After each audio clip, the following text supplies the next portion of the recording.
একসময় এক নিরিবিলি গ্রামে অর্জুন নামে এক ব্যক্তি বাস করতেন। তিনি সদয় এবং নম্র ছিলেন, সর্বদা তার প্রতিবেশীদের যা প্রয়োজন তাই সাহায্য করতেন। কিন্তু তার ভালো কাজ সত্ত্বেও অর্জুন দারিদ্র্যের সাথে লড়াই করেছিলেন। তিনি প্রায়ই ভাবতেন, কেন তার প্রচেষ্টা সত্ত্বেও সম্পদ এবং সাফল্য তার পথে আসেনি।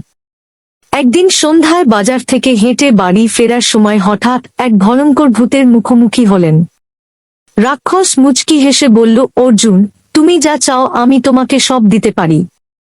ধন, ক্ষমতা, খ্যাতি, তোমাকে শুধু আমার সাথে একটি চুক্তি করতে হবে। তোমার সমস্ত ইচ্ছার বিনিময়ে তোমার আত্মা। রাক্ষসের প্রস্তাবে চমকে উঠল অর্জুন, কিছুক্ষণ ভাবতে লাগল।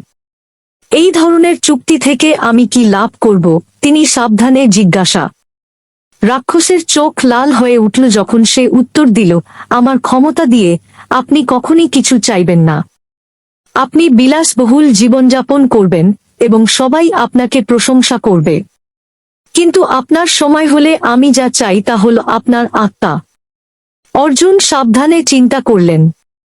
তিনি সর্বদা স্বাচ্ছন্দ্য এবং স্বাচ্ছন্দ্যের জীবন কামনা করেছিলেন, কিন্তু তার মধ্যে গভীর কিছু দ্বিধা ছিল। তিনি রাক্ষসের চোখের দিকে তাকিয়ে বললেন, এত উচ্চ মূল্যে যা আসে তা আমি চাই না। আমি বিশ্বাস করি যে সত্যিকারের সুখ লোভ বা ভয় থেকে নয়, সৎভাবে এবং দয়ার সাথে জীবনযাপন করার মাধ্যমে আসে। রাক্ষসের হাসির জন্য স্তব্ধ হয়ে গেল।